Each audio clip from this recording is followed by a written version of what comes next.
Injil suci menurut Yohanes. Dimuliakanlah Tuhan.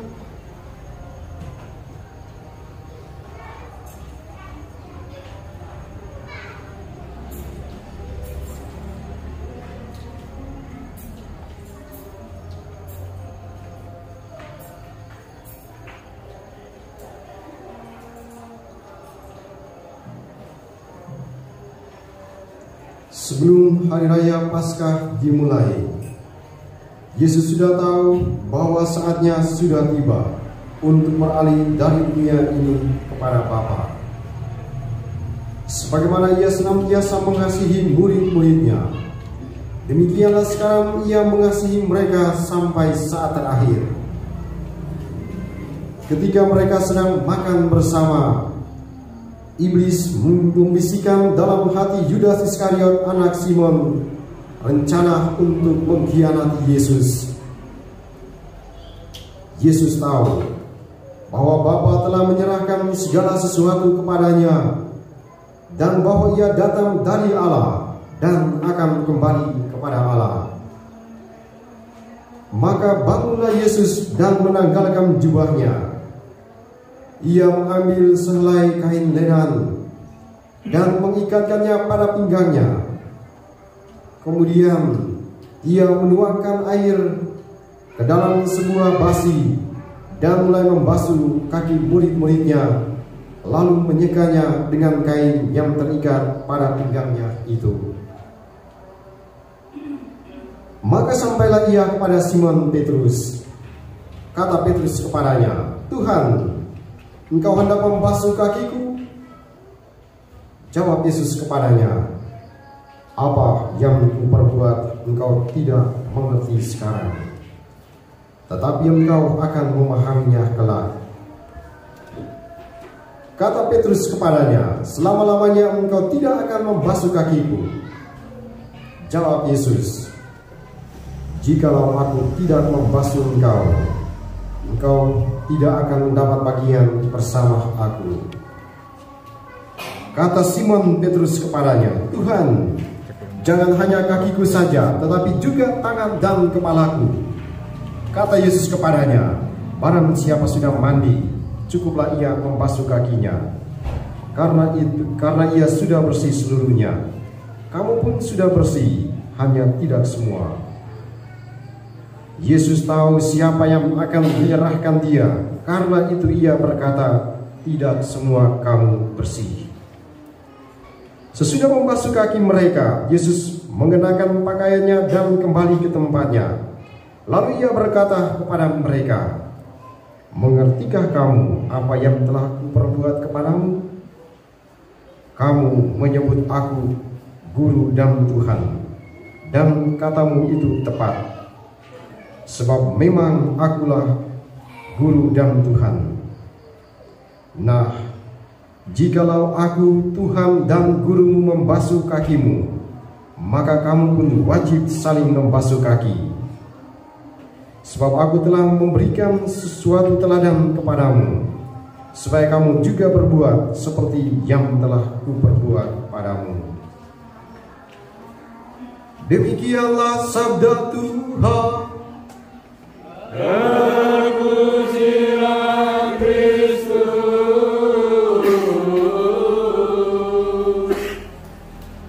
Bapak Ibu para saudaraku yang terkasih dalam Tuhan kita Yesus Kristus,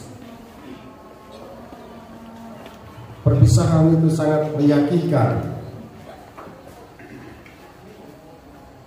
Orang yang berpisah, baik yang mau pergi maupun yang ditinggalkan, biasanya mereka gelisah, biasanya mereka sedih, bahkan biasanya mereka menangis. Kalau seorang anak, seorang bapak, seorang ibu, kita semua, kalau mau berpisah dengan orang-orang yang ada di dalam rumah kita, karena besok saya harus berangkat ke suatu tempat yang jauh dan pada waktu yang cukup lama, maka pada malam harinya itu biasanya mereka duduk makan bersama-sama, mereka duduk bercerita bersama-sama, ada banyak pesan yang ingin disampaikan di sana. Lalu ujung-ujungnya mereka sering mengatakan, waduh, besok bapak sudah mau jalan, waduh, besok anak sudah mau jalan, besok tante sudah mau jalan. Nah, disitulah kesedihan mulai terjadi. Pada waktu mereka makan malam, biasanya mereka mengalami kesedihan karena ada yang dalam hatinya mengatakan ini makan malam terakhir untuk sementara. Maka kesedihan pasti akan terjadi. Nah, coba kita lihat dalam pengalaman kita masing-masing. Kalau ada saudara dan saudari kita meninggal, lalu kemudian misalnya dia meninggal tadi siang, lalu besok paginya akan dikuburkan. Pada malam hari jenazah itu di dalam rumah, biasanya orang mengalami kesedihan paling mendalam pada malam hari itu, karena mereka akan mengatakan begini, waduh, ini malam terakhir, besok tidak lihat kau di sini lagi. Maka kesedihan pasti terjadi di situ, karena malam itu dia akan segera berpisah dengan orang yang dikasihinya, sehingga kesedihan akan dialami oleh orang-orang yang akan ditinggalkan itu. Maka tadi dikatakan perpisahan adalah sesuatu yang menyakitkan. Hari ini kita mendengarkan Yesus tadi dikatakan ini adalah malam terakhir, kita akan segera berpisah. Maka kesedihan dialami oleh Yesus yang akan berpisah dengan para muridnya ini. Yesus tentunya mengalami sebuah pengalaman yang mengguncang hatinya. Yesus pasti perasaannya bercampur baur. Dia bercampur baur perasaannya ini karena pertama dia akan berpisah dengan sahabat-sahabatnya. Tapi jauh lebih menyedihkan lagi bagi Yesus, jauh lebih menyengsarakan lagi bagi seorang Yesus adalah dia berpisah dengan para muridnya untuk mengalami penderitaan. Dan semuanya itu terjadi karena Yesus sudah tahu siapa yang akan menyerahkan dia. Yesus sudah tahu Yudas akan menyerahkan dia. Yesus sudah tahu Yudas akan menjual dia. Maka hatinya pasti dipenuhi dengan begitu banyak gejolak, begitu banyak perasaan bercampur baur di dalam hati dan perasaan Tuhan Yesus, karena akan segera berpisah dan dia sesungguhnya tahu siapa yang akan menyerahkan dia. Nah, pada Injil pada hari kemarin itu dikatakan dengan sangat baik bahwa ketika perjamuan malam terakhir itu Yesus katakan, salah seorang dari antara kamu akan menyerahkan aku. Lalu para murid bertanya, siapa dia Tuhan? Lalu Yesus memberikan jawaban, dia yang mencelupkan roti itu ke dalam piala itu bersama dengan aku, itulah dia. Dan dia itu adalah Yudas Iskariot. Tapi dalam Injil kemarin itu ketika Yesus mengatakan hal ini, Yudas Iskariot dia masih tanya kepada Tuhan Yesus begini, Tuhan, bukan aku kan?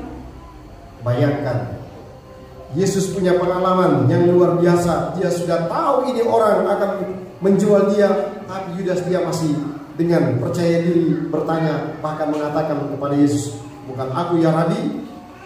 Lalu Yesus katakan, engkau sendiri yang mengatakannya. Yesus tahu siapa yang akan menyerahkan dia.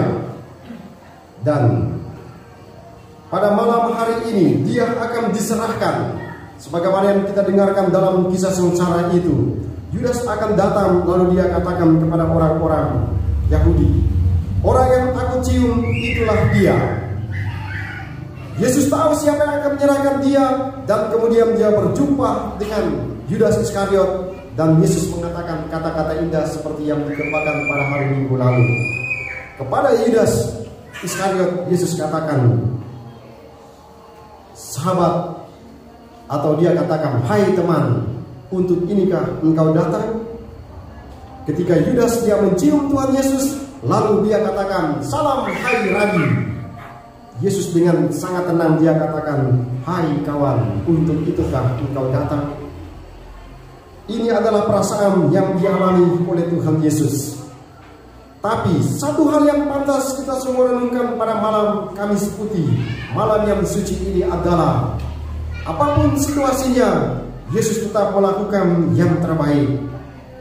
Di akhir perjumpaan dengan para murid itulah Yesus meninggalkan sebuah pesan yang sangat indah bagi mereka sekalian, yakni Dia mengajarkan tentang cinta, Dia mengajarkan tentang kasih, Dia mengajarkan tentang sebuah kedalaman dari sebuah pelayanan itu, yakni guru membasuh kaki para murid. Nah, inilah sebuah pengalaman terbalik yang dilakukan oleh Yesus. Dalam kebudayaan orang-orang Yahudi, harusnya murid yang membasuh kaki guru. Tetapi di sini Yesus melakukan yang terbaik, gurulah yang membasuh kaki para murid. Maka tadi Petrus dia bilang, "Guru, bukan kamu yang membasuh kakiku." Tapi Yesus mengatakan, "Kamu tidak mengerti, saatnya pasti juga kamu akan paham."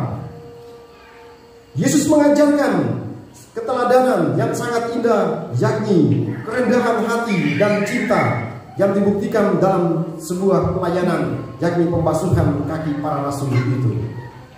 Kaki adalah bagian yang paling bawah yang mungkin kita tidak perhatikan. Kaki itu menginjak kotoran. Kaki itu jarang diperhatikan kebersihannya oleh kita semua. Dia akan injak becek, dia akan injak hal-hal yang mungkin tidak baik, tidak enak. Dan Yesus, dia harus membersihkan kaki itu. Simbol pelayanan dan kerendahan hati itu adalah dia melepaskan, tadi dikatakan dia melepaskan jubahnya. Maka tadi nanti sebentar ada pembasuhan kaki. Imam akan melepaskan jubahnya. Inilah jubah, inilah kasula sebagai simbol kedudukan, sebuah kehormatan. Nah, dilepaskan oleh Yesus, mau mengatakan dan mengajarkan kepada para murid. Dia melepaskan keagungannya itu, dia melepaskan kerajaannya itu, dia melepaskan kepemimpinan itu, dia lepaskan, lalu kemudian dia harus tunduk, dia harus duduk di situ, dia harus berlutut di situ, lalu kemudian membersihkan kaki orang-orang yang adalah murid-muridnya itu. Yesus sesungguhnya mengajarkan kepada kita sederhana, menjadi seorang pemimpin adalah seorang pelayan. Pemimpin yang diajarkan oleh Yesus adalah pemimpin yang harus berani melepaskan kedudukannya itu, tidak merasa direndahkan ketika harus datang melayani orang-orang yang ada di sekitarnya, tidak kemudian merasa malu, kemudian dia harus datang mendekati orang-orang miskin dan sederhana di pinggiran jalan. Nah, itulah kepemimpinan sejati yang diajarkan oleh Yesus pada malam hari ini. Dia harus datang mendekati para muridnya, membersihkan kaki mereka. Lalu Yesus kemudian meninggalkan pesan pada malam terakhirnya itu. Seperti yang aku lakukan kepadamu, demikian juga kamu harus melakukan kepada sahabat-sahabatmu. Lakukanlah seorang terhadap yang lain. Nah, Yesus mengajarkan kepada para murid untuk senantiasa mengajarkan dan mempraktekkan cinta, mempraktekkan kasih itu seorang di antara yang lain. Itulah pesan pertama yang kita petik dari perayaan Malam Kamis Putih pada kesempatan ini. Pembasuhan kaki para rasul mengajak kepada setiap umat Kristiani. Setiap umat Kristiani harus berani pergi dan mewartakan kasih itu, mewartakan cinta itu kepada saudara dan saudarinya lewat sebuah pelayanan cinta, lewat sebuah pelayanan kasih yang dilakukan oleh kita sekalian. Pesan kedua yang Tuhan tinggalkan kepada kita pada malam Kamis Putih ini adalah perjamuan malam terakhir. Inilah hari raya Ekaristi. Ekaristi muncul dari sini. Ekaristi lahir pada malam Kamis Putih itu, di mana tadi kita mendengarkan dengan sangat indah apa yang diungkapkan dalam bacaan yang kedua tadi. Ekaristi menjadi sumber dan menjadi puncak. Ekaristi menjadi sebuah pengalaman terindah ketika manusia mengalami perjumpaan dengan Tuhan. Di dalam Ekaristi itulah kita berjumpa dengan Tuhan. Di dalam Ekaristi itulah kita duduk makan bersama dengan Tuhan. Dan di dalam Ekaristi itulah kita melakukan apa yang dilakukan dan ditetapkan oleh Tuhan. Tadi Tuhan katakan, pada malam ia diserahkan, ia mengambil roti, dan setelah mengucap syukur atasnya, ia memecah-mecahkan roti itu seraya berkata, inilah tubuhku yang diserahkan bagimu. Lalu kata-kata inilah yang kemudian menjadi tradisi gereja yang kita pegang turun-temurun sampai pada hari ini. Di saat kita merayakan Ekaristi, disitulah kita mengenangkan peristiwa pada malam hari ini. Disitulah kita melakukan apa yang diperintahkan oleh Tuhan. Dia katakan tadi, inilah tubuhku yang diserahkan bagimu. Perbuatlah ini untuk mengenangkan aku. Demikian juga yang mengambil cawan sesudah makan, lalu berkata, cawan ini adalah perjanjian baru yang dimeteraikan dalam darahku. Setiap kali kamu meminumnya, perbuatlah ini untuk mengenangkan aku. Setiap kali kamu makan roti ini dan minum dari cawan ini, kamu mewartakan wafat Tuhan sampai Ia datang. Kalimat terakhir ini yang sering kita nyanyikan. Setiap kali kamu makan roti ini dan minum dari piala ini, dan seterusnya. Nah, maka kalimat-kalimat yang ada dalam perayaan Ekaristi itu adalah kalimat-kalimat yang disampaikan oleh Yesus pada malam perjamuan terakhirnya. Maka misa adalah sesuatu yang sangat penting bagi orang Kristiani, teristimewa umat Katolik. Karena disitulah kita merayakan bersama-sama dengan Tuhan. Di saat kita merayakan Ekaristi, disitulah kita duduk makan. Kita melaksanakan apa yang diperintahkan oleh Yesus, yakni mengenangkan peristiwa Tuhan. Maka misa menjadi sesuatu yang indah, misa menjadi sesuatu yang menakjubkan, karena disitulah terjadi perjumpaan antara manusia dengan Tuhan. Maka gereja kemudian merumuskan dengan sangat indah, Ekaristi adalah sumber dan puncak kehidupan gereja. Ekaristi menjadi sumber, karena dari Ekaristilah sumber rahmat itu mengalir. Dari meja perjamuan itulah sang Nabi katakan, air yang keluar dari dalam bait Allah itu dia akan mengalir. Dan setiap pohon yang mendapati air yang mengalir itu, pohon itu akan mendapatkan kesuburan. Binatang-binatang yang lewat kemudian mendapatkan air itu yang keluar dari dalam bait Allah itu, air itu akan memberikan kesejukan, air itu memberikan kehidupan. Air itu dari mana? Dari dalam bait Allah. Dia menjadi puncak, karena disitulah kita merayakan. Tadi Tuhan katakan, kita mewartakan wafat Tuhan sampai Ia datang. Ekaristi merupakan perayaan di mana kita mengenangkan peristiwa sengsara, wafat, dan kebangkitan Tuhan. Tubuh Kristus diangkat, salib kita pandang untuk mengingatkan kita akan penderitaan Kristus. Semoga sabda Tuhan pada malam hari ini meneguhkan iman kita semua, supaya dari hari ke hari kita mencintai Ekaristi.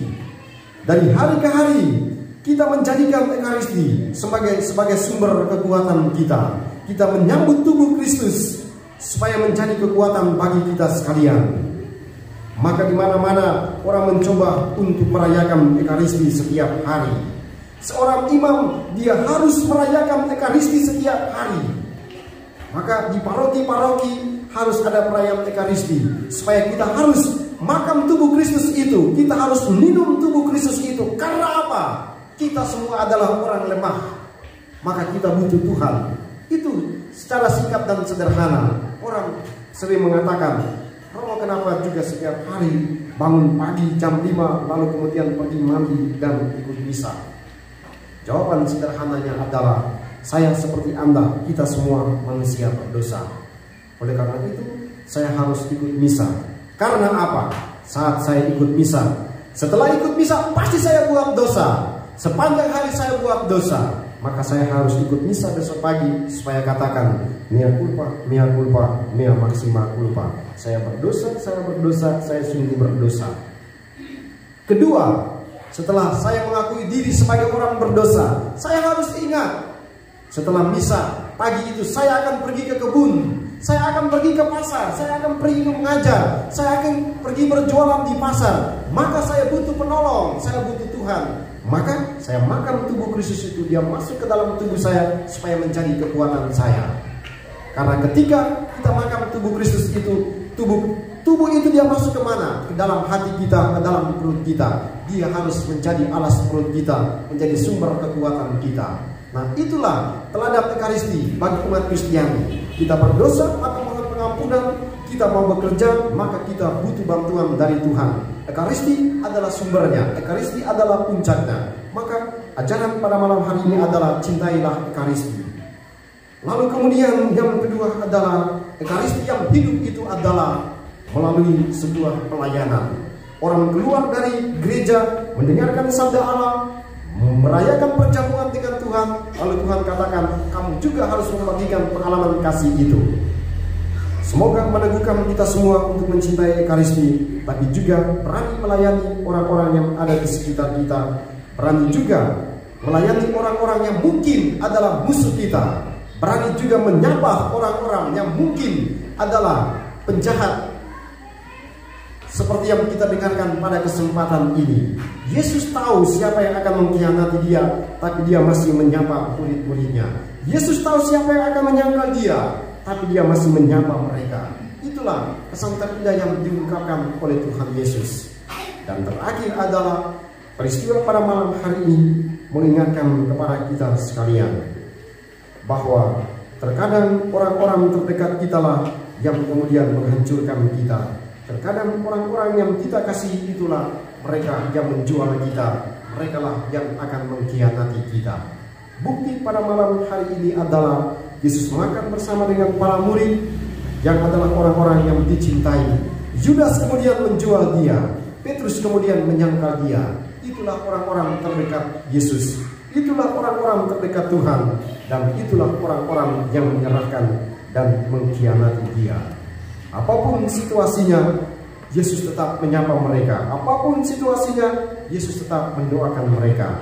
Besok kita akan dengarkan Tuhan mendoakan Yudas, mendoakan Petrus, mendoakan kita semua. Bapa, ampunilah mereka, sebab mereka tidak tahu apa yang mereka perbuat. Berkat Tuhan menolong dan memberkati kita semua. Amin.